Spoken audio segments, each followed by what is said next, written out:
தடவை என் டிமாண்ட் அதிகாரம் பண்றவங்க கிட்ட கேட்க போறது இல்ல, உங்ககிட்ட கேட்க போறேன். அது ஒன்னே ஒண்ணுதான். இதோ இந்த ஓட்டு விரலுக்கு இருக்கிற பவர் என்ன நீங்க தெரிஞ்சுக்கணும். இன்னைக்கு எல்லா துறைக்கும் எல்லா பொருளுக்கும் தர கட்டுப்பாடு இருக்கு.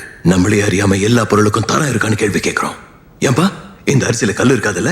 ஏமா இது கலப்படம் இல்லாத கோதுமை தானே? ஏங்கா இந்த ஷாம்புல முடி கொட்டிடாதுல்ல? இந்த பங்க்ல பெட்ரோல் போடணும்னு கேட்கிறோம். பைக் வாங்கணும்னா கூட 4 பேர்கிட்ட கேட்கிறோம். புள்ளைய எந்த ஸ்கூல்ல சேர்க்கணும், எந்த காலேஜ்ல சேர்க்கணும், அந்த காலேஜ்ல எவ்வளவு கேம்பஸ் இன்டர்வியூ இருக்குன்னு கேட்கிறோம். ஏன் ஒரு பேனா வாங்கணும்னா கூட 4 தடவை கிறுக்கி பார்த்து தான் வாங்குறோம்.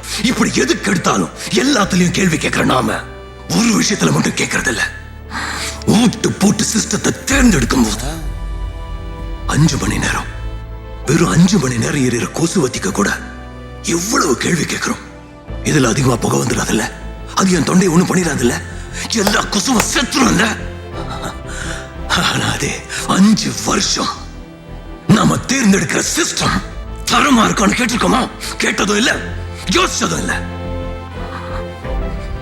அதான் கேட்கிறேன். என் டிமாண்ட் ஒண்ணுதான். கேள்வி கேளுங்க.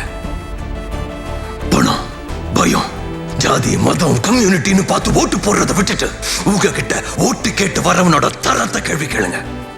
உன் குடும்பத்துக்கு என்ன பண்ணுவேன்னு தெரியும், என் குடும்பத்துக்கு என்ன பண்ணுவேன்னு கேளுங்க. என் பிள்ளையோட படிப்புக்கு என்ன பண்ணுவீங்கன்னு கேளுங்க. படிச்சவன் வேலை வாய்ப்புக்கு என்ன பண்ணுவீங்கன்னு கேளுங்க. சீனியர் சிட்டிசனுக்கு மருத்துவத்தை இலவசமா கொடுப்பியான்னு கேளுங்க. அடுத்த 5 வருஷத்துக்கு நீ இந்த நாட்டுக்கு என்ன பண்ணுவேன்னு கேளுங்க. கேட்டுக்கிட்டே இருங்க. உங்க கேள்விக்கு அவன் பயப்படணும். அதுதான் இந்த ஓட்டு விரலுக்கு இருக்கிற பவர்.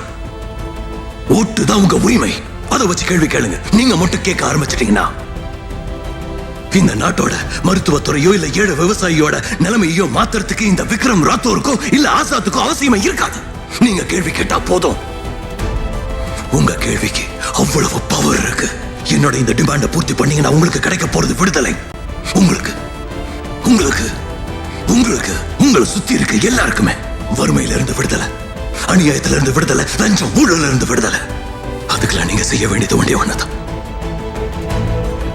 கேள்வி கேளுங்க. அது போதும். ஜெயன்.